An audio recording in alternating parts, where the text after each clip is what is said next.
సిద్దిపేట జిల్లాలోని హుస్నాబాద్ వ్యవసాయ market committee కార్యాలయం వద్ద యూరియా కోసం రైతులు పెద్ద ఎత్తున ఆందోళన చేపట్టారు. రోజుల తరబడి యూరియా దొరకకపోవడంతో రైతులు ఆగ్రహం వ్యక్తం చేస్తూ హుస్నాబాద్ హనుమకొండ ప్రధాన రహదారిపై రాస్తారోకో నిర్వహించారు. దీంతో కిలోమీటర్ల మేర వాహనాలు నిలిచిపోయాయి. రైతులు పోలీసులకు వ్యవసాయ అధికారులకు నచ్చచెప్పినా వినకుండా తమ ద్విచక్ర వాహనాలను అడ్డుపెట్టి రాస్తారోకో కొనసాగించారు. యూరియా కోసం నిరసన వ్యక్తం చేస్తూ సమీపంలో ఉన్న మంత్రి పొన్నం ప్రభాకర్ క్యాంపు కార్యాలయాన్ని ముట్టడించారు.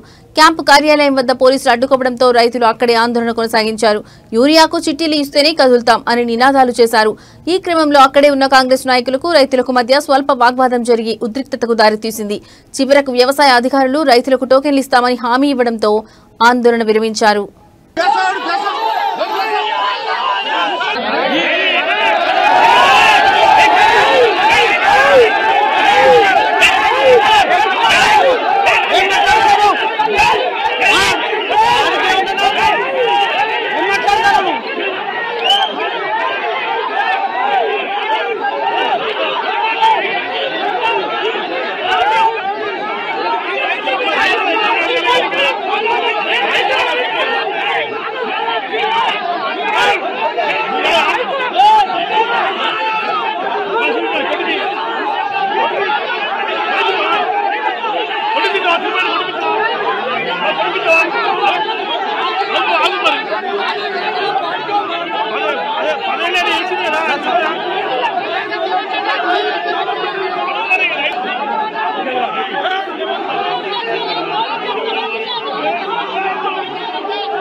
మీద కొట్టు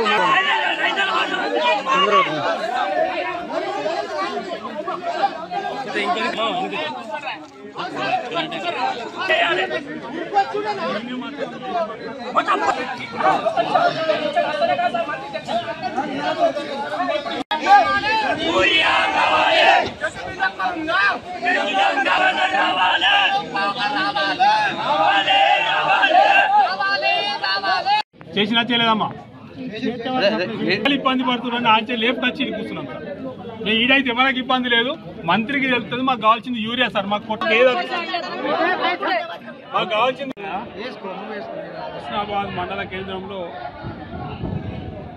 సొసైటీ ముందు రైతులు పొద్దున 3 గంటలకు వచ్చి లైన్లు కట్టి యూరియా వస్తుందని చెప్తే అధికారులు చెప్తే రైతులంతా రావడం జరిగింది. దగ్గర 3-4 వేల మంది రైతులు రావడం జరిగింది. వాళ్ళు 3 గంటల నుంచి 11 గంటల దాకా వెయిట్ చేసి ఈ రైతులు ఇబ్బంది పడి తిండి లేక నిద్ర లేక చెప్పులు పెట్టి కూర్చోవడం జరిగింది.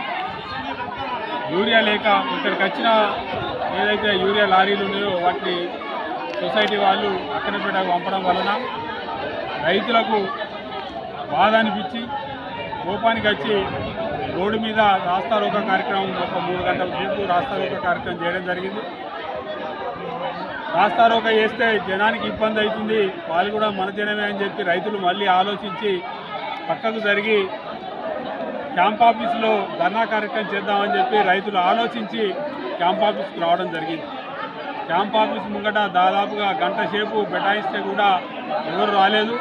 తర్వాత ఎంఆర్ఓ గారు, సిఐ గారు, ఏసీపీ గారు వచ్చి ఈరోజు వాటికి కూపన్లు ఇస్తాము, ఇప్పుడు వచ్చే లోడుకు తర్వాత వస్తాయని చెప్తున్నారు. కానీ తర్వాత కూడా రాకపోతే చాలా ఇబ్బందులు అవుతాయి. రైతులు ఇప్పటికే చాలా లాస్ అయ్యారు. దాదాపుగా నెల 15 రోజులు లాస్ట్కు నాటేసిన కూడా 1 రోజులు అయింది ఇప్పటికి నాటేసి. వాళ్ళు యూరియా చల్లకపోతే మన భూములలో గ్రోతింగ్ రాదు, ఈల్డ్ రాదు, వాళ్ళు పెట్టిన పెట్టుబడి వేస్ట్ అవుతుంది. కాబట్టి వెంటనే మంత్రి గారు నీ క్యాంప్ ఆఫీసును కూడా కూర్చున్నాకనన్నా కొద్దిగా ఆలోచించి యూరియా ఇవ్వడే తీసుకురా, లేని పక్షంలో ఇంకా క్యాంప్ ఆఫీస్ ముట్టడి చేసి ఇబ్బందుల పాలు చేయడం అవుతుంది. రైతులను ఇబ్బంది చేస్తే రేపు నిన్ను కూడా ఇబ్బంది పాలు చేస్తారు. దయచేసి గ్రహించాలి. ఈ కాంగ్రెస్ ప్రభుత్వం వస్తేనే యూరియా తిప్పలు వస్తాయి, లేకపోతే యూరియా తిప్పలు రావు. బీఆర్ఎస్ ప్రభుత్వం 10 ఏళ్ళుంటే ఒక్కరోజు కూడా ఒక్క రైతు యూరియా రాలేదని చెప్పి అన్న రోజులు లేవు. వారికే మనం ఊర్లలోకి పంపించి ఇంటి దగ్గరనే ఇచ్చిన పరిస్థితులు ఉండే. మరి ఆ పరిస్థితులు ఇప్పుడు ఎందుకు లేవు? ఎందుకు తెప్పలేకపోతుంది ప్రభుత్వం? పక్క రాష్ట్రాలకు అమ్ముకున్నారా? కర్ణాటక అమ్ముకున్నావా? నీ పక్కకున్నా, లేకపోతే మహారాష్ట్రకు అమ్ముకున్నావా? ఎందుకు మన కోట మనకు ఎందుకు వస్తలేదు? ఏమంటే సెంట్రల్ గవర్నమెంట్ ఇస్తలేదని ఒక నేపం పెడతారు. అన్ని స్టేట్లకు ఎందుకు ఇస్తుంది, మన స్టేట్కి ఎందుకు ఇవ్వదు? మనం ఏం చేస్తున్నావు? సీఎంగా ఉండి ఏం చేస్తారు? మీరు మంత్రులుగా ఉండి ఏం చేస్తారు? ఎందుకు రాలేకపోతుంది హుస్నాబాద్ కానీ, హుస్నాబాద్ కాన్స్టిట్యూన్సీ కానీ, తెలంగాణ రాష్ట్రంలో ప్రతి కాడ ఇవే ధర్నాలు, ప్రతి కాడ ఇదే రైతు ఇబ్బందులు. మరి రైతును వ్యవసాయం చేసుకోమంటున్నావా? ఆవుల పాలు విండుకోమంటున్నావా? లేకపోతే నీ ఆఫీస్ చుట్టూ, లేకపోతే ఇక్కడ హుస్నాబాద్లో రోడ్లెంబడో ధర్నాలు చేయమంటున్నావా? ఈ రైతును రైతులాగా బతకనిచ్చే పరిస్థితి లేదు ఈ ప్రభుత్వం. ఇప్పటికైనా వెంటనే రైతులకు యూరియా తెప్పియాలి. లేని పక్షంలో మీ క్యాంప్ ఆఫీసు ముట్టడించి మిమ్మల్ని ఊర్లో కూడా తిరగకుండా నిర్బంధిస్తామని చెప్పి హెచ్చరిస్తున్నాం.